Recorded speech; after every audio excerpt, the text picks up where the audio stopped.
हरि ओम। कह रहे हैं कि मैत्री जी दक्ष पुत्री दीति जब कश्यप जी के मुंह से प्रकार आशीर्वाद सुना तो राजी हो गई। एक तो पौत्र महान भगवान का भक्त होगा, दूसरा हमारे पुत्रों को मारने के लिए भगवान को 2 अवतार देना पड़ेगा। दीति को खूब भय था, इन पुत्रों का जन्म लेकर त्रिलोकी खूब हैरान परेशान करेंगे, इसलिए 100 वर्ष तक गर्भ को अंदर ही रोके रखा। इस गर्भ में तेज से सूर्य चंद्रमा झांका पड़ने लगे। राक्षसों जबकि गर्भ में आए तब दिशाएं भी झांकी होने लगी।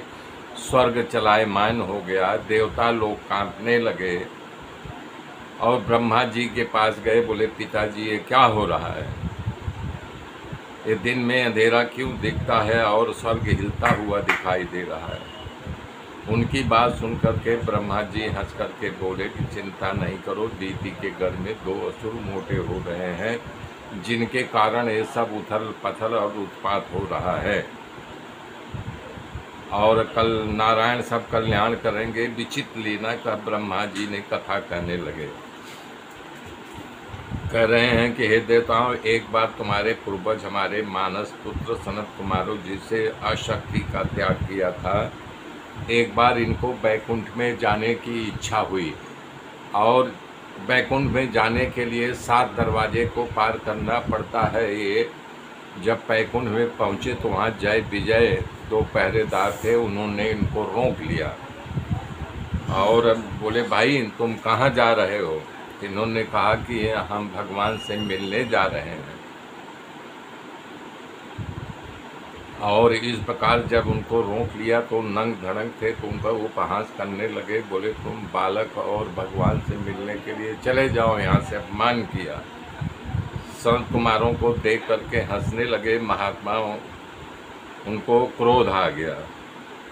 भगवान के दर्शन में बाधा आई तो बोले तुम अटकाने वाले कौन होते हो, बैकुंठ हमारा घर है। भगवान लक्ष्मी नारायण की संतान फिर भी द्वारपाल नहीं माना, तब उनका क्रोध और बढ़ गया। जब उनका क्रोध बढ़ गया तब उन्होंने श्राप दे दिया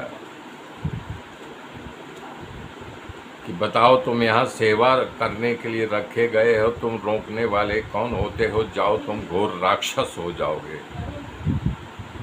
तुम्हारी बुद्धि में कपट है, क्योंकि यहाँ जन्म जन्मांतर पर कर करने पर ही बैकुंठ में आ सकता है, और फिर कितने समय भगवान के प्रति बैकुंठ में रहते फिर भी तुम्हारे में परिवर्तन नहीं हुआ।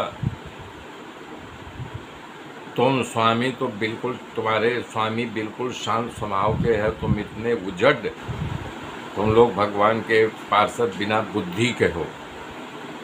और श्राप दे दिया। सनत कुमारों को श्राप सुन करके पार्षद पछताने लगे। चारों महात्मा का चरण प्रकट करके आपने मुझे जरूर सजा दी है, योग्य ही है। हम लोग भगवान के परम धाम वैकुंठ की महिमा बढ़ा नहीं सकते, परंतु भगवान की आज्ञा का उल्लंघन किया है। ये उचित था, आपने मुझे जो है श्राप दिया है। मेरे मित्रों, मेरे साथ बने रहिए, आगे की गाथा फिर कल जोड़ूंगा। तब तक के लिए जय श्री राम, जय श्री।